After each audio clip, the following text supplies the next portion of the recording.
Hello, our topic that we're going to address right now is the social issues arising from artisanal gemstone mining and the challenges with the uh, voluntary supply chain and some of the regulatory models. Our presenter this morning is Professor James Hopkins, who is the Associate Clinical Professor for the Indigenous Peoples Law and Policy Program here at the university. And Professor Hopkins has also had considerable experience in working with the Yaqui tribe, enforcing some of their water rights in Mexico. And you've had some recent successes in that, have you not, James? I have, yes. Yeah, we're actually moving to a settlement very, very soon before the Inter-American Commission, so it'll be historic, yes. Yeah, Thank you very excellent. much. So our discussion topics today, if you can go to that next slide, is we're looking initially at the artisanal mining at a glance with the informal extraction, and looking at some of the UN Sustainable Development Goals.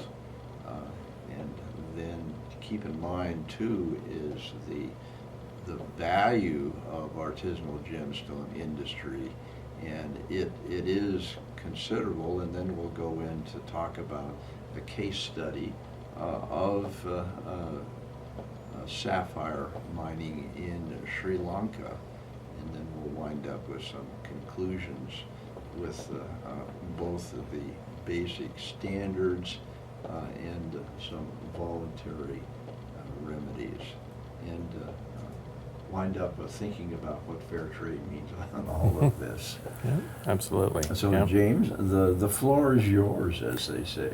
Well, thank you, John. Yeah, so I'll just begin with topic number one to put this into perspective. And I think at the outset, I think it's important to appreciate that the public, when they think of mining, they're thinking more along the lines of what you would think of with large corporations and large extraction sites for, say, gold and silver. But many people don't realize that, particularly with gemstones or colored stones, that a significant amount of the annual yield is procured through artisanal mining practices. So I'll talk a little bit about that right now. But just to confirm what I was saying, a majority of colored gemstone deposits, they'll occur typically in ancient riverbed deposits. And so you'll find, like in the Sri Lankan situation, you'll find that the gemstones are often found in the bedrock, but also mixed in with this accumulation of gravel, sand, and clay. So that affects the working conditions is really what I'm getting at. And we'll see that more when we look at the case study. But it's estimated that artisanal small-scale mining employs more than 150 million people worldwide, and that approximately 80% of colored stones, 20% of diamonds, and 20% of gold production are mined annually by artisanal miners.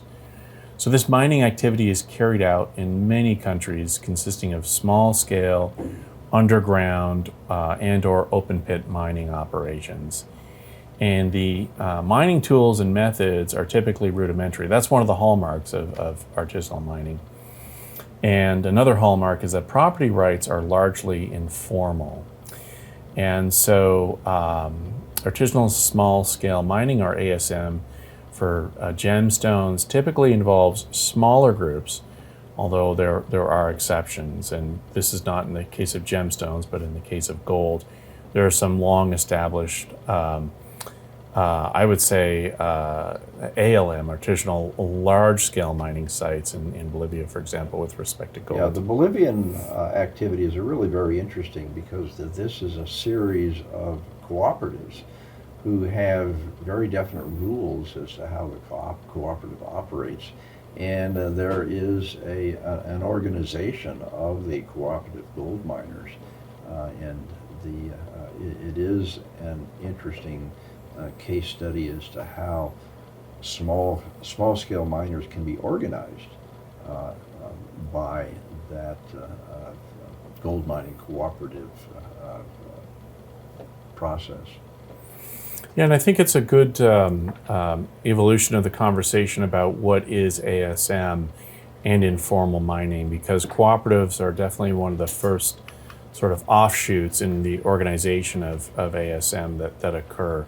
And of course, cooperatives are not without their own challenges vis-a-vis redistribution of wealth, and also equality of bargaining power. These are some of the issues that come up with cooperatives. And you'll see that in other sectors as well, like in Colombia for coffee growers, where there are some, like Bolivia, some very well long established coffee co-ops that essentially have a gatekeeping right on the purchasing of coffee from growers. And so similarly, you'll have these types of organizations in regard to ASM. So artisanal mining at a glance. So looking again at the informal sector, there's basically, because it's informal, there's a lack of controls, and with that there will come illegalities. And so sometimes this involves child labor and other human rights abuses, and this gives rise to environmental and public health problems, not only just for the miners themselves and their families, but also people who live within the immediate area of the mining site. And it can give the gemstone jewelry industry a bad reputation, and increasingly consumers are demanding accountability in the absence of local ASM regulations. You also have lab-grown materials now that are less expensive, and this also causes mounting economic pressure on ASM practices. So I think one of the hallmarks of artisanal mining is in fact the lack of a regulatory model. And so this is an activity that just happens. And so you can see this, for example, in Uganda, there are case studies involving little towns that just spring up near a permitted mining site. And so in the off-permit area, you'll have artisanal miners show up and start doing their own digging and their own processing using their own methods, and questionable chemicals as well, which again relates to the public health concern. Yeah, sometimes with the large mine, you'll find where you do have this possibility is that some of the large miners will actually isolate an area that they'll allow the artisanal or small-scale miners to operate in. But I think that one of the problems with something like that is once you have something like that established, it's sort of hard to shut it down if you need to for the expansion of some of the large mining activities. And it's a good point too, because it highlights the role of poverty and how that plays into it. We'll talk a little bit about that with the UN Sustainable Development Goals and the recommendations that I have at the end. But the obvious step in reforming ASM is to make the mining project responsible and legalize the activity, which you can't do. And so in the ideal world, you would have mining permits with legal obligations. They'd be issued on conditions that include payment of taxes, employment standards, environmental and public health planning, and some kind of certification of quality of these obligations at the time of export, which could include restoring the land and also to affirm the quality of the gem at the time of export. And so some of this does exist in the gemstone market, but to the extent that any of it exists, it represents a voluntary supply chain model. And as such, ACM miners and lapidaries or polishers, they continue to work in this informal sector, and the foregoing controls may or may not be manifest in the supply chain. So you don't really know as the consumer. And where you have voluntary models that are working very much in a strong enforcement mechanism, even though it's voluntary, you'll see an emphasis on traceability, accountability, transparency, and equity. Because as you can imagine, there's a great amount of price gouging that happens from the time the gemstone is extracted to being polished and to being sold in the first what you might call local market before it moves into a more usually offshore market, and the price markup keeps going up and up as it moves through these different markets, with, as a result, less going back to the miner. So the UN has engaged these issues at length, and they've kind of settled on looking at voluntary-based distribution and supply firms that try to fill this moral, environmental, and public health hazard, if you will, that's left by the informal market. So this is largely a consumer-driven model, which exists in other areas. I should mention that my work with indigenous communities can draw upon similar analogies, and a good one is the controversy surrounding the sustainable seal hunt in Canada in the north, and the impact that had on traditional Inuit hunting practices. And again, so this is an example of where the consumer collides with the method of production. So what did the UN do? Well, in 2015, following a number of conventions on the environment, they approved a resolution dealing with these goals, 17 goals for sustainable development. I won't go in at length in terms of describing all of these goals, but I think the first point is to recognize that even though they represent what I call and other scholars call soft law, they are nonetheless a benchmark. So when we're trying to think of how to deal with this informal situation, you need parameters and you need a framework so that everybody has a common language to find a solution to the problems. So when you're talking about the 2030 agenda, so this is the forward-looking agenda that they hope to achieve by 2030? Yeah, and it's obviously very aspirational, and you can see on their website that the link is in the bottom. You can see that they've kept track of their accomplishments and their reporting. I mean, it's not for lack of ambition. They also, in one of the headings is an end to poverty, and so in the absolute terms, obviously that can't be accomplished. But I think one of the positive things cascading from this is that it's informed companies that are trying to, in the voluntary market, trying to create some type of model of fairness. And I think there's a good example that I can get to in a moment.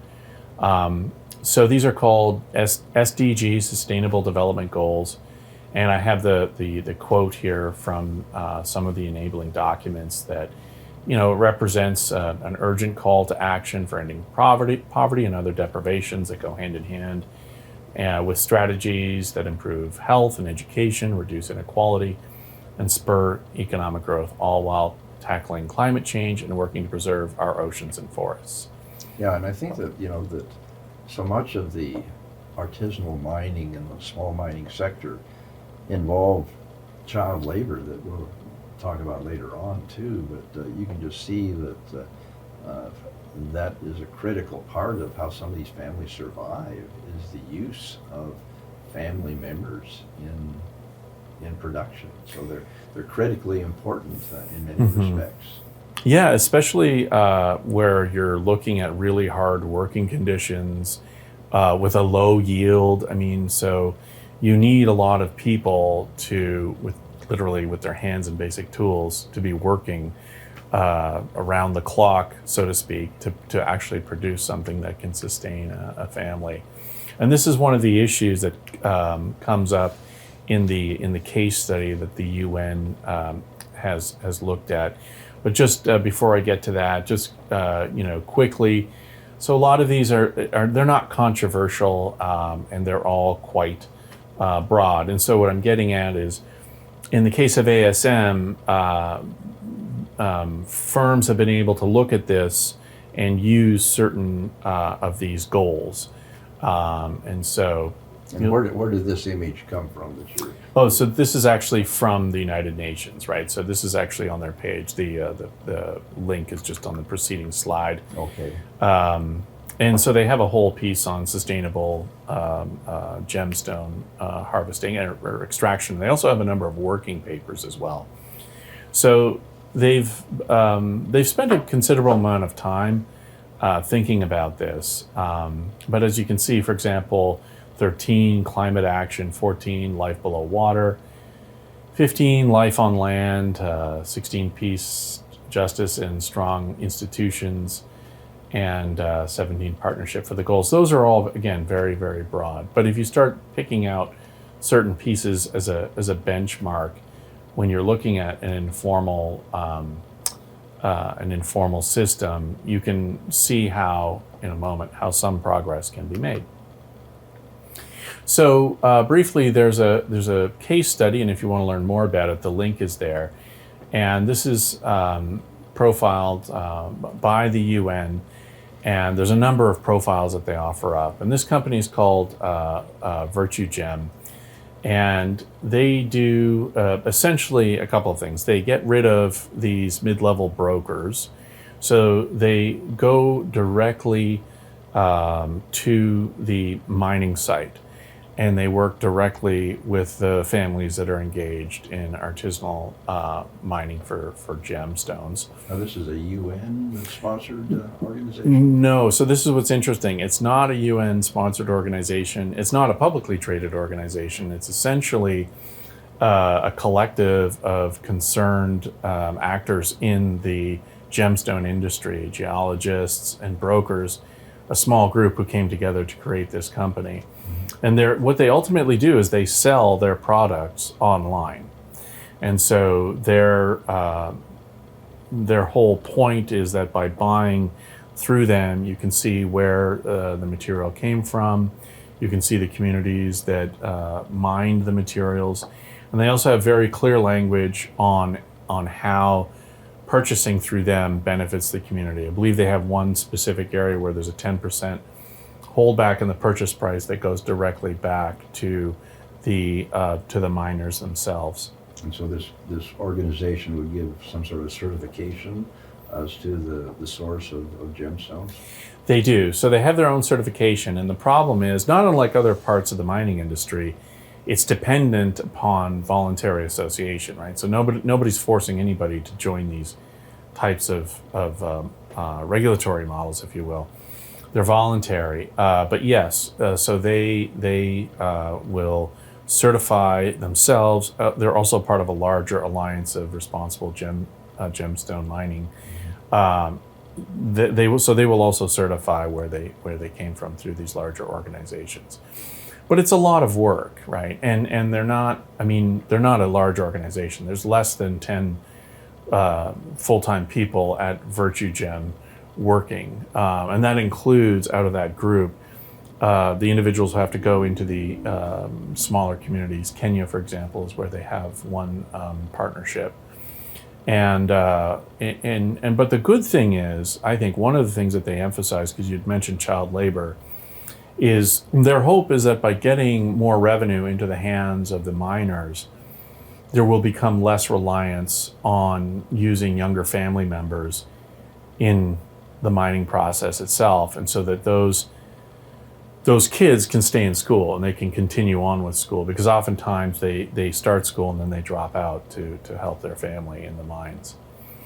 And so I think this is touching upon something that seems very basic, but kind of the cliffhanger to my recommendation is, as we move through this, is that there needs to be some focus on the end benefit to the miners. So I think it has to go beyond something where the consumer just looks at a label and says, oh, this was responsibly mined, I'll just go buy it, and not know what's beneath the label.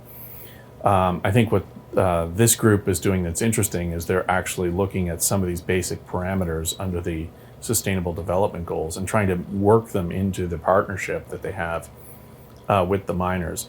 So in my own experience with indigenous groups, and in particular in Rio Yaqui, And this is relevant for artisanal mining because they do some of that as well at surface level salt mining. They don't have bank accounts.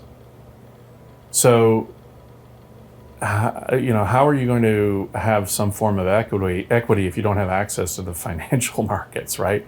The most basic form, which is having a bank account. Why don't they have bank accounts? Well, if they're born in the Pueblos through a midwife society, they don't have a birth certificate. So you can kind of see how this all follows through informally, and life goes on. And so I think these are practical but really essential fixes that have to happen if you're because it's one thing to say, look, this is a fair price and it goes back to the community, but you don't really know, and you would never know because you don't know what the bill of sale is, etc. And is there any effort to set up some sort of financial arrangements for these organizations? Not that I'm aware of. I mean, the only efforts that I was able to find was with the Virtue Gem. However, when we talked about cooperatives, I have seen in other areas how the cooperative becomes this natural extension to bring together the informal sector, right? So there are other examples with cooperatives, but I know it sounds really rudimentary, but that's one of the most basic fixes that you could put together if you're trying to be one of these conscientious brokers in the purchase and sale. Is there any effort at the UN to come up with some sort of structure for this? They've done a number of case studies, but they actually no. I mean, I didn't find anything, and I'm not surprised. So my background is in international tax, and you really have to focus, in my view, on the nuts and bolts of the transaction itself and where the money flows and how it flows back into the community. So I think one of the interesting things is this idea of a 10%, a mandatory 10% withholding within the purchase price for the miners, directly to the miners. Now that may not sound like a lot, but in the Sri Lanka study, for example, we can learn that miners will make, it ranges dramatically, but anywhere from like $3 to $11 a day. And this is for a long, long day, right? So, and so in the case of the sapphire study in Sri Lanka, it's kind of a very typical artisanal mining operation, and this is in the district of Ratnapura. There's also a city of the same name, and it's a very old, established sapphire producing area. And in essence, what happens is, so I have some of the details here on how they construct the vertical shaft, but I'll just go to the photo. So this is where Ratnapura is located. So what they do is they dig these deep shafts. On average, they're about 20 meters deep. Some of them go as deep as 50 meters. And a miner descends down the shaft, and they'll dig these side tunnels. And during that process, they'll basically be gathering up this sediment that I described at the beginning and hauling it up manually with a rope, and then taking it to the nearby river to effectively remove and filter a lot of the sand and sediment, and ultimately hoping to produce a yield of sapphire that can then be sold in the local market in Ratnapura. Are they doing any cutting at that point, or do they just sell the raw gems to the I'm not. public? It seems like they can do both. So once you start getting the polishing and the cutting involved, that's another added value that's put into the equation. The miners don't do any of that. Okay. So literally, they're just down there working anywhere from 8-10 hours a day, filling these sacks with what would otherwise look as dirt, and then another group take it down to the river, and then they pan it and filter it out. The mining site, what's interesting, and this would be a good case study, the mining sites in this area have managers. So there's somebody who claims a form of ownership over the mine site, and they appear to work with the machine operators. So my guess is there's a number of basic pieces of equipment, pumps, and maybe if you're lucky, like a backhoe of some kind. They get paid first. That's one aspect of it. And so it essentially, to me, sounds like the miners are in a position of servitude, and they're not paid based on the yield. They just get a fixed daily wage, regardless of what the yield is. And So how would this wage be paid? I mean, if they don't have a way of banking the stuff, are we looking at just, putting it under the mattress back at the hut? So I think, in my experience, with informal economies, it's such a low amount that banking and storing, you might have money stored literally somewhere in a coffee tin or something like that, but it covers all of the living expenses, right? So if it's a larger family, that type of daily wage is not going to go very far. So there's very little savings.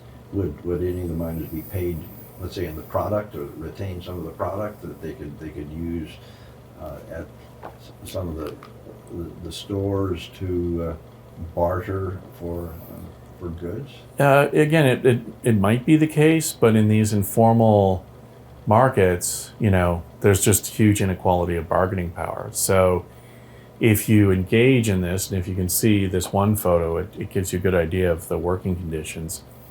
It's extremely hot and humid as well. That's at the bottom. We're looking from the bottom of the shaft up to daylight there. Yeah, and you'll see that there's some attempt to pump out excess water as they dig in. What is it we see in the foreground here? Up at the very top, you mean, or at the bottom? No, at the bottom. Yeah, so these look like simple steps that are kind of put into place ad hoc as they continue to go down. But they could also, in some cases, you'll see in the other photo, they build out these little side tunnels. And so those could also be materials used later for putting in the frame of these small adjoining tunnels. They're not really tunnels. They're just be an adit. Yeah. So and so this is kind of these are their working conditions. And you'll see there's one person there picking away, scooping. There's another person who's got the bag, and then they'll take that to the shaft, to the bottom of where they're at the bottom of the shaft, and it'll go up by rope and crane. So it's an example of how ASM has built into it a number of major problems, right? Because the wealth in the informal sector, absent regulation, it'll just go to, in this case, to the site manager and the equipment operators. So the site manager here would have been responsible for the sinking of that initial shaft, and they're sort of subcontracting out, if you will, just the creation of the production. Yeah. Of various adits. Yeah, to some extent, yeah, because what they'll do is they'll start maybe 5 or 10 meters down. So once you get the first part of the shaft made, they start to dig, and if they can pull stuff out, then they'll just keep digging. And if they don't, then they'll just move to a different site. And so the successful sites can go as far down as 50 meters. And so I'm going to guess, based on my own experience, that this manager knows all the buyers in Ratnapura, and the manager and/or their agent is the one who shows up to actually sell the gemstones, and that price is probably never revealed, to the miners who are working back on the site. And so these brokerage models, like Virtue Gem, for example, are designed to remove that, because they have people on site who will effectively remove the middle person who captures a lot of that markup.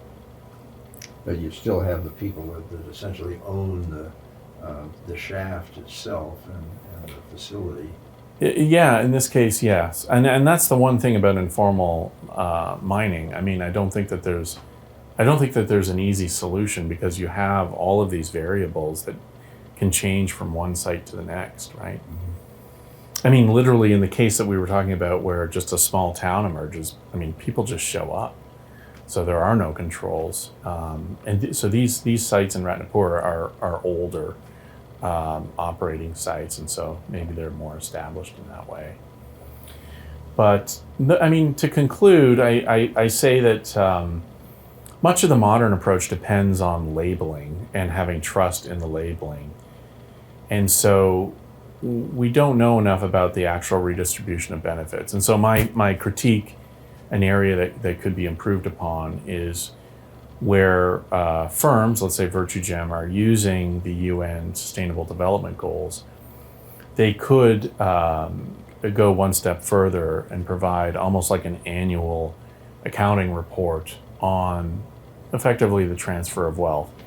But to do that, you need the wealth to go into the hands of the miners, and it needs to actually be saved as well. So it has to be sufficient enough, but also a place to save it if they wish. And I think that's kind of the basic idea, is that this is a very a dynamic playing field, and it's not going to go away. It's only going to get more and more valuable.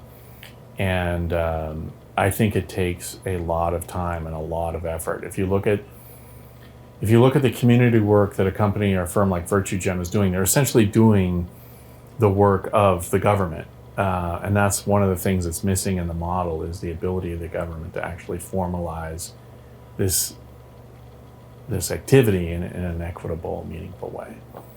So I think it gives people, through the UN lens and some of their case studies, a really good window into some of the things that can go into a voluntary supply chain model that meets some measurable outcome. But to conclude, I think there's some also basic things that they can do to make it more transparent. Good. Well, we have not a simple situation here, James, to look at, but I think it's something that the voluntary element makes a substantial contribution, and I think that to the extent that we can continue to get things organized, and perhaps the UN model is makes things, at least there's an organization there that we can look to. So thank you very much for participating here today, and I think that you indicate you'll be available for questions afterwards also. Yeah, absolutely. Well, thank you very much, and we'll go over to the question and answer period now. Well, welcome back, everyone. And so we have Professor Hopkins and Dr. Brad Ross. So I think that our basic takeaway really between Dr. Ross and Professor Hopkins is the need for some form of ability of the artisanal miners to preserve their the fruits of their labor. And I suppose the question is, are those facilities available? Brad, in your discussion with some of the voluntary programs in Namibia, did that include some sort of, I hesitate to call it banking capacity, but a way of the miners keeping their money? Yeah, no, it did not, and that's a really complex problem. And I think, as James brought up as well, that in Namibia, you had to have some money to actually open up an account. It's kind of like if you don't have enough wealth, you can't even, the banks themselves won't allow you to open up a new account. And so there needs to be some sort of mechanism that, it's pretty difficult to get to every country around the world to create a new system. It's really, I think, finding ways that you can actually engage the existing systems to make it more convenient a lot of times, because, man, becoming your own bank is actually really difficult. Yeah, I can imagine. Do either of you have any thoughts on how you could create that type of institution? Well, yeah, and I think, John, in our discussions and listening to Brad as well, there's a paradox, right? Because this is the informal sector, and part of the reason why it's informal is because the government has demonstrated a total, lack of capacity, let's say, to mediate and regulate. So you kind of have to be careful what you ask for too, right? If you say, well, we want the government to come in, that's been one of the main problems for the last 25 years. I'm saying this from my own case in Ryoyaki, where we've reached an agreement. And so I'm just as a practitioner in this sense, what I would say is there are some good examples in the Inter-American system where the commission will put a case on a 4-year hold as long as there's an acceptable settlement. They're called friendly settlements. And obviously that creates a whole other practicality and new reality for, let's say, Namibia. But you do have this element of outside supervision, and that's what I'm getting at. If I had to wave my magic wand in a pitch of, say, 30 seconds or less, I would say to the UN, instead of, spending your money on, say, conferences, which are important, but why don't you actually act as a nonprofit bank with these companies that you're promoting for best practices, and just see how it goes? I don't think we're going to solve the entire problem, but if part of the idea is that you want the miners themselves to have some benefit, it could be those little steps, and again, it is complicated, but I think some kind of oversight using the best resources of an institution that are already available would help. And so an example is the Inter-American Commission. They do quarterly reports and require attendees for these friendly settlement cases. They require the participants to actually come back to the commission and say, look, this is what we did. And they have sort of a little to-do list. And, but it's complicated. I did want to mention, in the case of Ryoyaki, when we talked about the surface salt mining, that's not a traditional practice. So what happened there was the coastal aquifer collapsed by the mouth of the Ryoyaki. So this is about a 1,500 square kilometer area known as the Yaki Delta. And so the ocean intrusion in the subsurface results in salt percolating, in effect, up to the surface when there's heavy rains, because you have this big deposit of fresh water on the surface. So the salt water goes up through the ground. And then you have months of incredibly hot weather. So you'll have these beautiful salt crystal pans, several square kilometers, that are created. And so I've actually talked to my clients about this money side. So what do you do? And they just get they use a horse and buggy because it's a low impact around the salt deposit, as opposed to a truck. And then they'll with almost like a sickle, they'll carve out these tiles of salt, put them and stack them onto this buggy, and then move it to a truck. And then they go to the Obregon market, which has a large open market. And there's no banking, obviously, there. But again, it's just a way for them to diversify their subsistence living. So I did want to mention that, though, because again, I don't think artisanal miners it's always the case that they're, third or fourth generation. I think people are naturally innovative and have an intuition about how to survive. And I think that's part of this story as well. Now, in your experience with the Ryoyaki or at the Ryoyaki, do the participants there take the proceeds and do anything with it other than store it under the mattress? So no, and I think that the margins are going to be quite low. So even though if you've ever handled pesos, it looks like you're super wealthy. I do this with my kids. I'll say I have 5,000 pesos.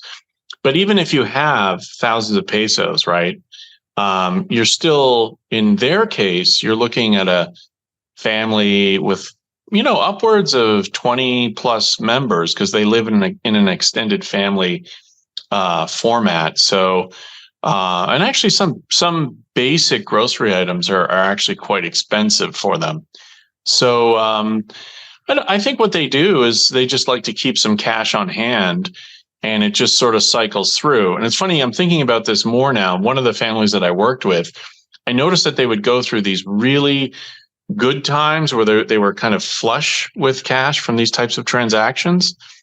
And then they would go through some really, really low times where they actually had like zero money. And in those cases, what they would do is they would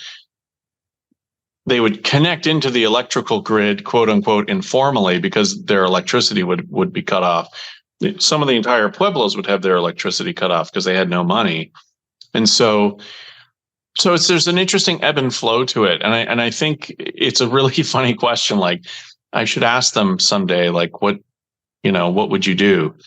Because like I said, they go through these good times and bad times, and they kind of just cycle through it. So it's a different way to live. And so those are my observations. There's no need for a bank if you don't have any regular income. So it's interesting. They do come up with some innovative ways to store money and such. In Namibia at the time, I don't know if it's still true, but you could buy phone cards, and having a phone card was the same as kind of cash in some ways, that you would actually trade or sell or barter time, and they'd actually take the card out of the phone and put it in the other person's phone so that they can communicate to other people. And so that was a form of storing money that you and I probably would never think about. And maybe there's some opportunity, I suppose, if we think a little bit differently as well. So there are systems out there for microloans, for instance, where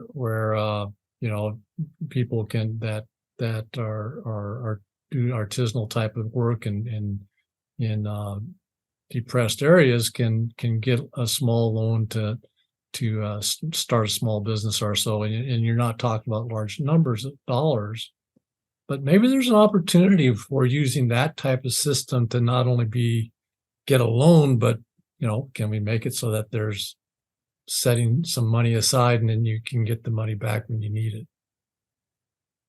Yeah, well, maybe it's a matter of depositing some of those funds with a food cooperatives that people would have, let's say, a certain amount of credit at the distribution point to get food. But it's not just having the mechanism is essential. You have to have that a mechanism, but you also have to have kind of the educational part about how you can actually get into that cycle of success. And like I was mentioned in Namibia, it's kind of expected by your community that when you do hit those times of good times, that you help a lot of other people out. And of course, the idea is that if you're in a bad time, that you can get support from your neighbors as well. But there's so much uncertainty in that if things don't line up, that it's hard. There's going to be times that nobody's doing well. And so, it is tremendously important. And we probably have to think more innovative, just like the local people using the phone card to trade in cash instead of cash. Interesting. Well, I know we talk about the financial elements, and it just seems to me that is a relatively difficult problem to resolve. One of the other main problems that we've identified for both the artisanal and small miners is issues of health. And it seems to me that under those circumstances that certain international institutions should be in a better position of providing some form of health care that could be for the benefit of the miners. And I don't know, do you know if the UN has any facilities or mechanisms to provide some form of health care to artisanal miners? I don't know of anyone specifically, and you would have to go through the sort of the strategic channels like the Office of the Human Rights Commissioner or something like that. Like they don't have this kind of parachute in model. The closest thing would be with respect to refugees, but I think again, like there's opportunities for just trying a small project. I did want to add, even though I've had limited experience with artisanal miners, the Yaquis have a fishing cooperative. And so the cooperative is a registered federal corporation under Mexican law. So it's known as an ejido. It's like a collective. But what's interesting, and I'm sure, Brad, you could see something like this happening in your experience. What's interesting in the case of the co-op, what it does is it does some brokerage and some basic processing, so that the fishermen just come in with their boat and then they unload it and they can get paid.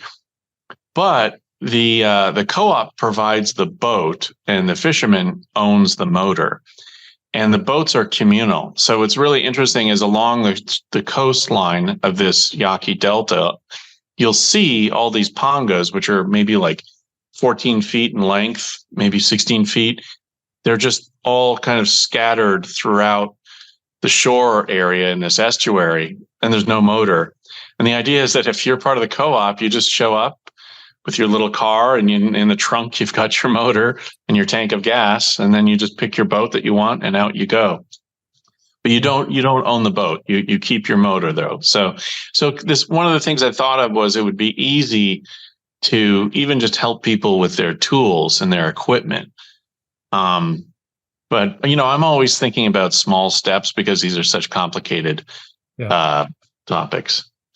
Yeah, and a lot of it has to be done locally, I think, and because each area, you might need motors in one place, you might need help with finding new methods to not use mercury in others and such. But the stakeholder group that I talked about also, one of the things that they did after I left is they actually created a method for the artisanal miners to get tools, and so James's point about needing to have access to better tools is totally online.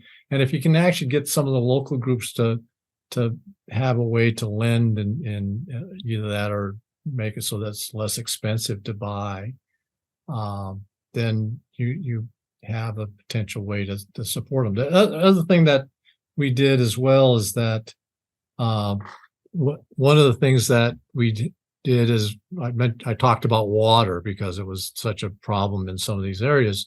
We actually brought in water tanks and would come around once a couple months to fill up the water tanks. And that's a basic health issue that you're probably going to have a hard time getting the full health services that you would like to get. But if you could at least make sure that they have the very basic, which the very basic is water. Yeah, well, I know that there's so many areas in the world where water is such a critical issue, and a number of social organizations raise money simply to drill wells Yes. so that the people don't have to walk for miles just to retrieve water. And I can see that having some form of community water delivery system would go very far. So Engineers Without Borders does quite a bit of that. Yeah, yeah. I'm trying to one of the organizations that does a lot of that is what is it? World Vision. I think that's one that does a lot of well drilling. Well, on what we can provide to the informal mining industry, do either one of you have any final thoughts? I do see a question here. It says, it seems like the asset that can be borrowed against is the miner's tenure to the land. For instance, Pettis possessio for its prospectors in the United States prior to vesting of title, which is collateralizable. I'm not sure that that's a word, but anyway, are there any attempts to use informal possessory rights in this manner in developing nations? Well, problem in Namibia for most of them is they don't have tenure, and that's the problem to begin with in a lot of cases. Yeah, well, Pettis possessio is really what those possessory rights that you're exercising before you have tenure. In Namibia, Brad, do the miners there exercise any sort of possessory rights in lieu of tenure? No, not that I was ever familiar with. You know, some of them actually move on to private property as well at times, and there's can be some fairly major disagreement when that happens with the ranchers and the landholders. So, you know, it's one thing to do it on public lands. It's a whole different thing when you do it on private lands. Would they make deals with the private landowner? Not, you know, I never saw one, to be honest with you. I saw a couple of cases where people were mining on those areas, but if the landowners could catch them, they would certainly throw them off at the very least. Yeah. James, any final thoughts here? My final thought is, in these types of complicated situations, sometimes it's best to take a small amount of resources, high in human capital. Again, I think about the UN and its resources, and to run kind of a test suite following some of the observations and some of the points that have been made, like particularly when Brad's talking about making sure that any type of solution meets local needs. Because even in the case of microloans, there's a nonprofit, a big nonprofit, and actually think you can invest online with it, but I don't think you get your money back. I mean, the idea is that with microloans, there's a very there's small amounts of money, and so there's not as big of a concern that they're going to get paid back. My experience too in this area is that there's a lot of nonprofits that don't expect to change the world when they offer $5,000 to $10,000 in funding, but those are the types of seed ideas that can help change a community. So I think it's worth trying, because the risk of failure is really not an issue. The other thing I would say is I was really quite surprised at how big this industry is going to grow within the next decade, and how big it already is. I think that's what makes this such a fascinating area, is because it's not kind of, when you think about diamonds, you think for the end user, it's like you go to a store and a shopping mall. Whereas, gemstones, there's a lot of human interaction. There's a lot of little deals made, and it's personalities and kind of experience and knowledge. And it's kind of the neat thing about something that is less, say, formal or corporate like, in the case of, say, a diamond jewelry. So that's also kind of interesting. Sure. Okay, well, thank you both. I had a couple of things that I wanted to mention. One was Lauren was talking about the mines at Freiburg, and I think that for those of you that might be looking at possible vacations in Germany, certainly I recommend a visit to the Ramosburg mine in Goslar.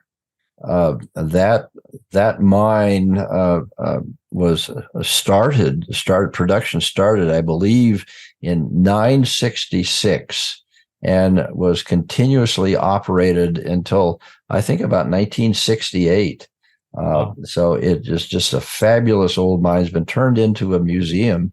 So you have the whole historic elements of mining techniques there. I think that the first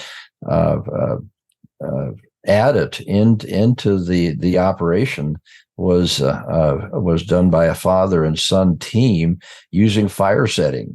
That is, that you set a fire at your face and then chip it out. I can't imagine the ventilation problems that you'd have with that. But once inside the mine, they have a Roman wheel and to remove the water and some of the active areas there. So it's a fabulous place to go, and so I recommend it highly. What I would like for everyone is to feel free to provide us with topics. You can. We're always looking for other things that we can look into, and so feel free to send it to the Mining Law Center at the University of Arizona, and we're happy to do that. And the other thing we do is after each of these sessions, we take the individual presentations and post them on YouTube. I think it's been the last several years when we've been doing this virtually. That gives us the ability to have recorded materials that are organized a little bit better. So look us up on YouTube. We're there, and we'd love to see more distribution of what we've been able to do. So with all of that, I thank you all for tuning in and for participating. And like I say, we'd love to hear from you, both comments on what we may have had here and your suggestions for future summits. So thank you very much. Thank you, John. Yeah, thank you, John. Thank you.